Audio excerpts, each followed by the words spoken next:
but we've been doing our Big 12 today, all conference team, and we made it through offense. We did quarterback, wide receiver, running back, offensive line, and tight ends.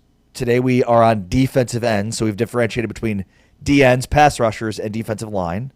But our top 3, Big 12 today, all conference DNs. James, who is your third team defensive end? All right, my third team, and let me make sure I do this in the right order today so I don't throw off our buddy Anthony back at the Big 12 Studios headquarters. I'm going with, Anthony, I've got Romello Height, the Texas Tech edge rusher. He's a hybrid guy. He can play as an outside linebacker. He can play right up front. 6'3", 240 pounds, and he's a guy that coming into the season, we didn't know how it would pan out because he'd been at Auburn and USC and Georgia Tech, a billion schools, but Texas Tech, he has found a home. He's got almost double-digit sacks. He's got 10 TFLs.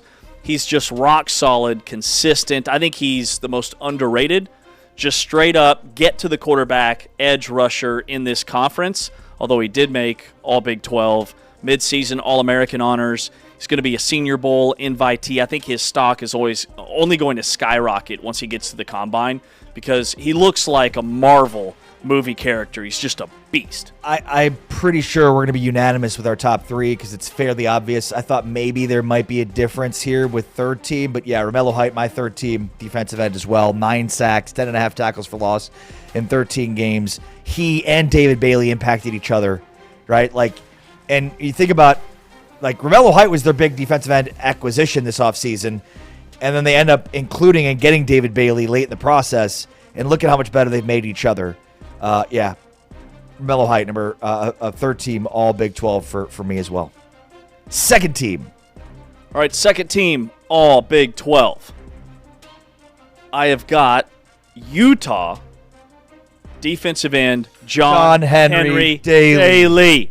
6'4", 255 pounds, originally committed to BYU, transferred to Utah, became a starter, 11.5 sacks, almost 20 tackles for loss. All Big 12 first team by the coaches and the media, second team All-American, and he was the best player on the field for Utah in their loss to Texas Tech early in the year. I cannot get that game out of my mind.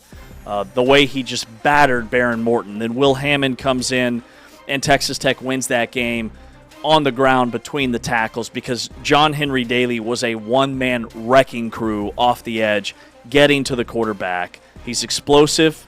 He is Utah's defensive cornerstone, and he's going to be a huge name to watch this offseason. I think he suffered a late-season injury. He's just a redshirt sophomore. He's not listed on Utah's last depth chart. They have to have him back next year. Yeah, I mean, he played in 11 games. So, I mean, he had a chance to having finished the season to be first team all Big 12, which says a lot because David Bailey is an absolute monster. But, John Henry Daly, unanimous second team all Big 12 for me as well. Is it good to average 1 sack a game? 11.5 sacks in 11 games, 17.5 tackles for loss. Just an absurd number. And he rushed from the inside. He rushed from the outside, as you saw when watching the highlights. Guy's a monster and a maniac, and he's John Henry Daly. Second team all Big 12, unanimous. Baller. First team all Big 12.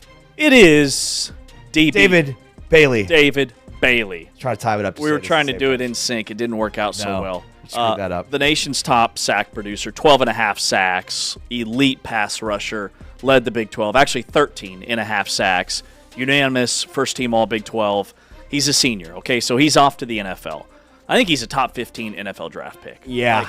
Teams are so, these edge rushers that can just hammer the quarterback, they always seem to go higher than their projections. So if he's projected late first, I think he's mid first, the anchor of that Texas Tech pass rush.